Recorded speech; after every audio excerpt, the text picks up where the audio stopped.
You're listening to the Cyberwire Network, powered by N2K.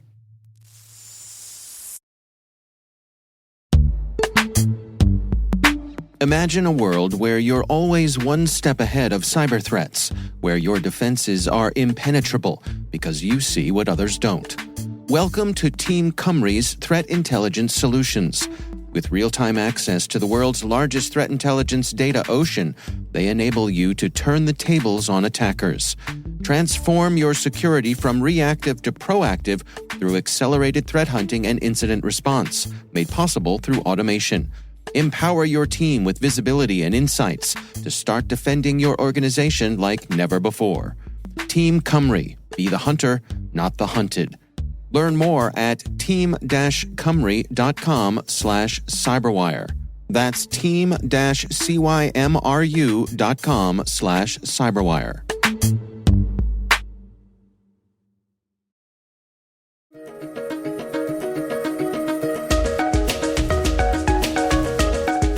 Hello, everyone, and welcome to the CyberWire's Research Saturday. I'm Dave Bittner, and this is our weekly conversation with researchers and analysts tracking down the threats and vulnerabilities, solving some of the hard problems, and protecting ourselves in a rapidly evolving cyberspace. Thanks for joining us.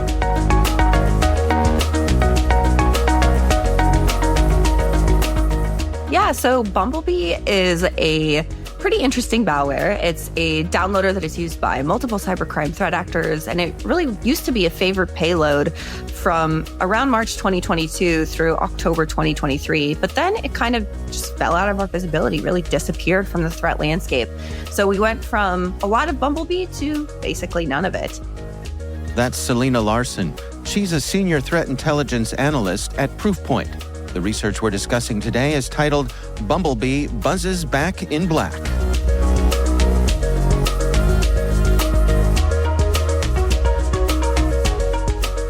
And on February 8th, we actually identified a new campaign that reappeared delivering the Bumblebee payload. So it was really interesting to kind of see this reappearance from a malware that was pretty popular and then kind of fell out of favor. Well, let's go back and spend some time on the original Bumblebee. I mean, what was that about? What were its capabilities, and who was it targeting?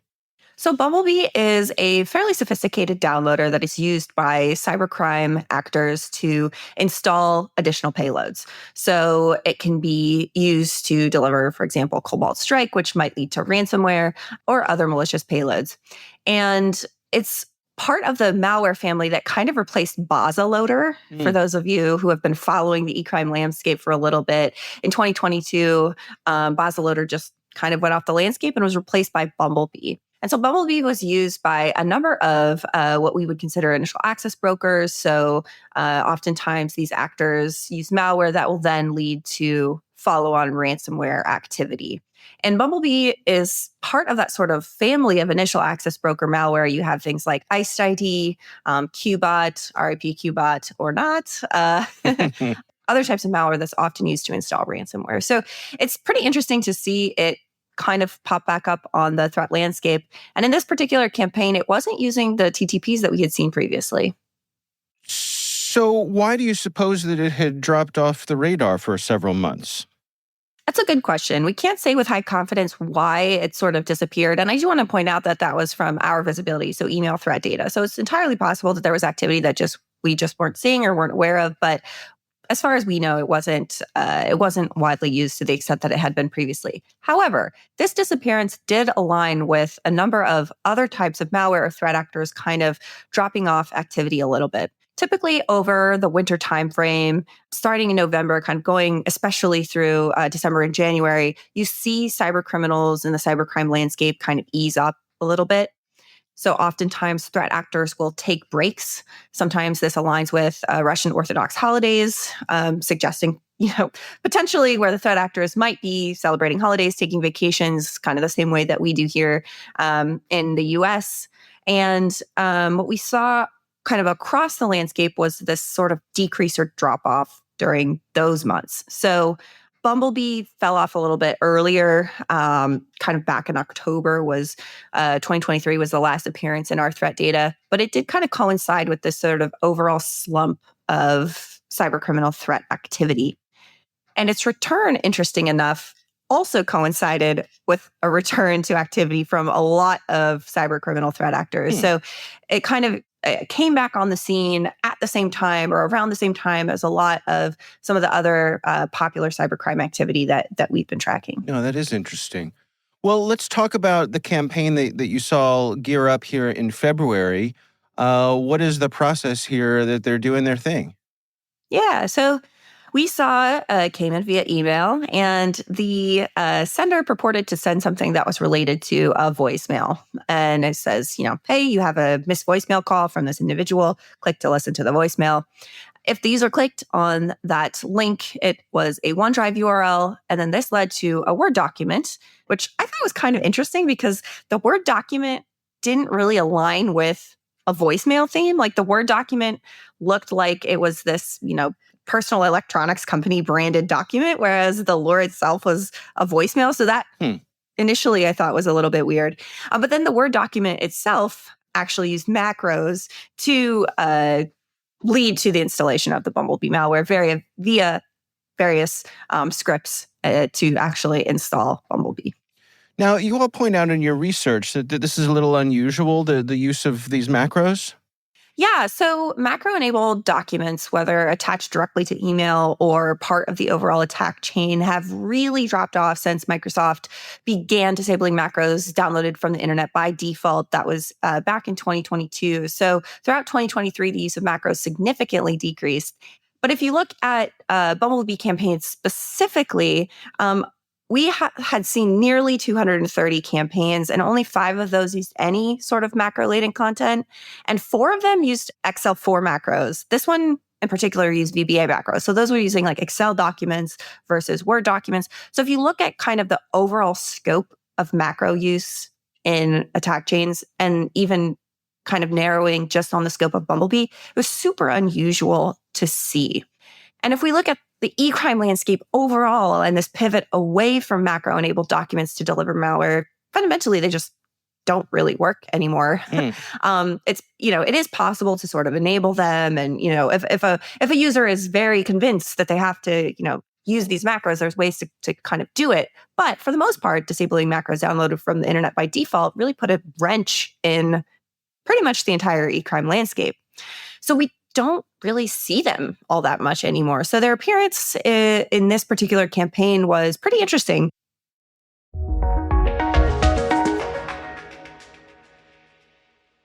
We'll be right back.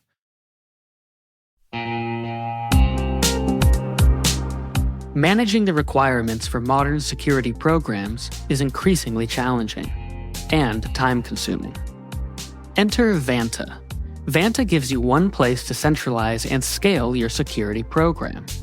Quickly assess risk, streamline security reviews, and automate compliance for ISO 27001, SOC 2, and more. You can leverage Vanta's market-leading trust management platform to unify risk management and secure the trust of your customers. Plus, use Vanta AI to save time when completing security questionnaires. CyberWire Daily listeners can get $1,000 off by going to vanta.com/cyber. That's VANTA.com/cyber.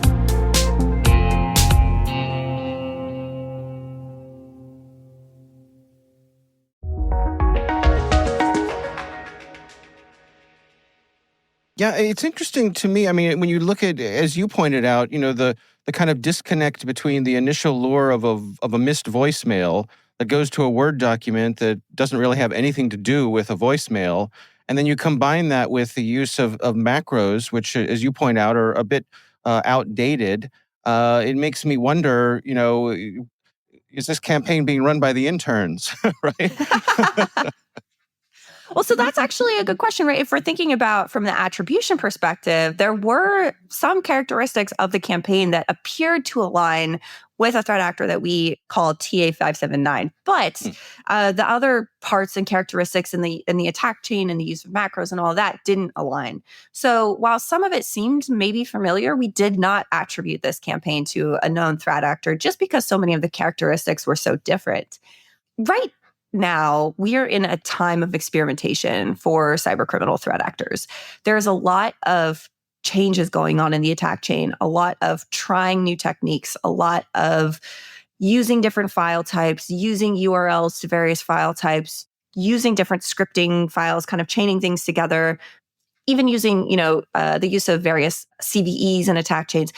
It's this kind of crazy wild west of cybercrime. And although we didn't necessarily attribute this campaign to a specific threat actor, I think it kind of speaks to the overall climate where threat actors are trying new things that maybe from the defense perspective might make us kind of scratch our heads and be like, oh, why is this happening? This is kind of weird.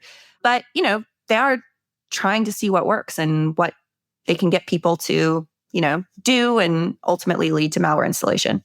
But when you say people are trying things, is that more than usual? I mean, are you saying there's been an uptick in clever ways to see if you can get around things?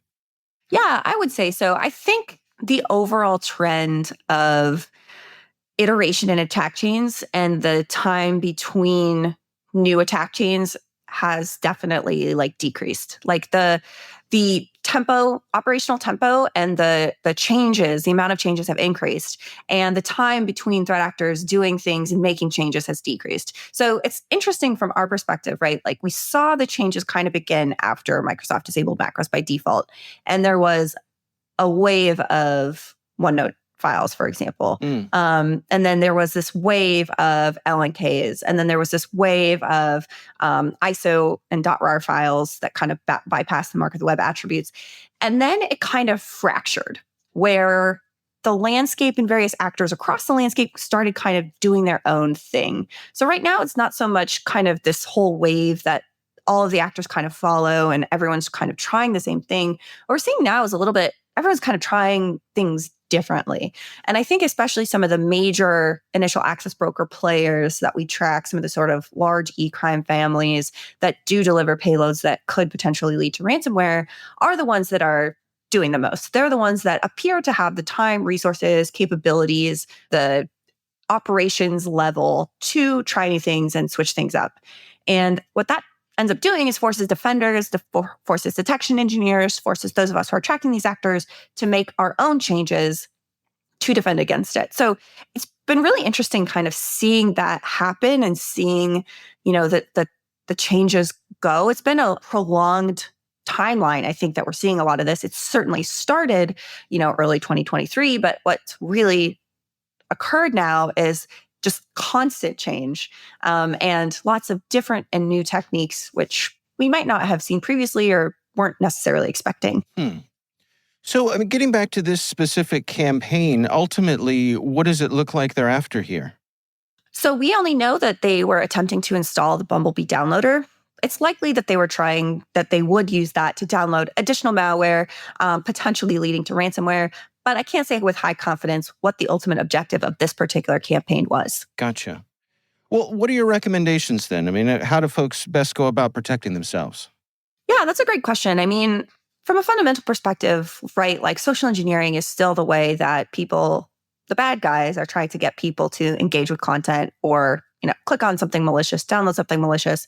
And I think being wary of that and mindful of the different social engineering techniques, really popular lures. This one in particular, a voicemail theme, we've seen that with a number of different actors and clusters kind of using that sort of voicemail theme. I think, to your point earlier, it's kind of interesting that, this document didn't really match what the initial email lure was. And so that's a kind of a key thing that people can think about and look into. But also, understanding sort of defense in depth, right? And just being mindful of some of the decisions that you're making from a security perspective of okay, so let's say if this does happen and someone clicks on it, what then? Are there critical tools and controls in place to prevent this type of activity from happening?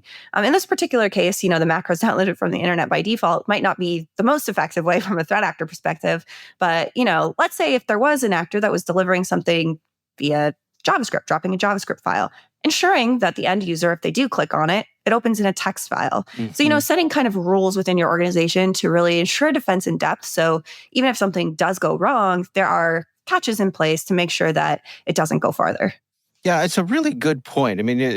as you say, I mean, even if the whole notion of using macros isn't terribly effective right now, you still have a user who's clicking on links, right, to get you to that point. So you just need to be prepared, I guess.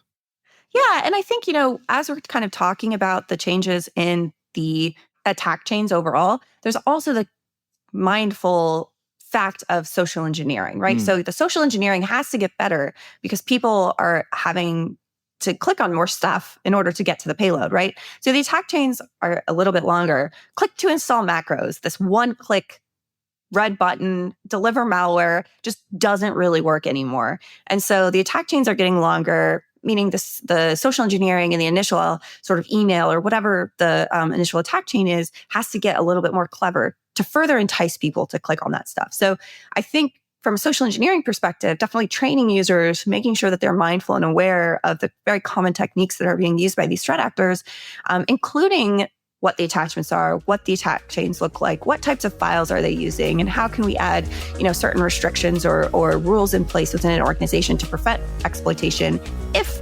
unfortunately, a user might fall for something.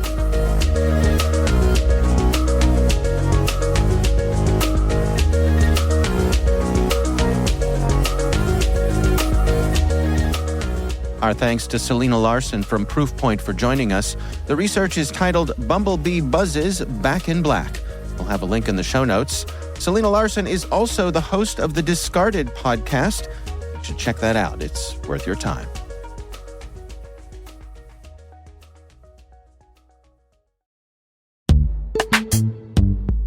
Struggling to secure on-prem apps with modern identity? Don't worry, you're not alone. Join industry leaders from Fortune 500 organizations to secure your apps on any cloud with any IDP, regardless of your environment's complexity. Meet Strata's identity orchestration platform, Mavericks. Say goodbye to the headaches of app refactoring and legacy tech debt. With identity orchestration, you can modernize legacy apps to use MFA or passwordless authentication in a few weeks, migrate from one IDP to another, and so much more without changing the app. No matter your IAM use case, Strata extends the value of your current identity investments. And the best part? You can try it for free today. Visit strata.io/cyberwire to share your biggest identity challenge, and they'll hook you up with a complimentary pair of AirPods Pro. Don't miss out. Visit strata.io/cyberwire. That's strata.io/cyberwire.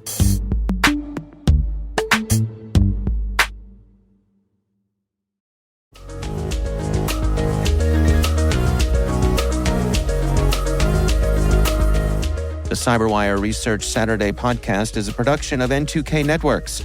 N2K Strategic Workforce Intelligence optimizes the value of your biggest investment, your people. We make you smarter about your team while making your team smarter. Learn more at n2k.com. This episode was produced by Liz Stokes. Our mixer is Elliot Peltzman. Our executive producers are Jennifer Iben and Brandon Karpf. Our executive editor is Peter Kilpie, and I'm Dave Bittner. Thanks for listening. We'll see you back here next time.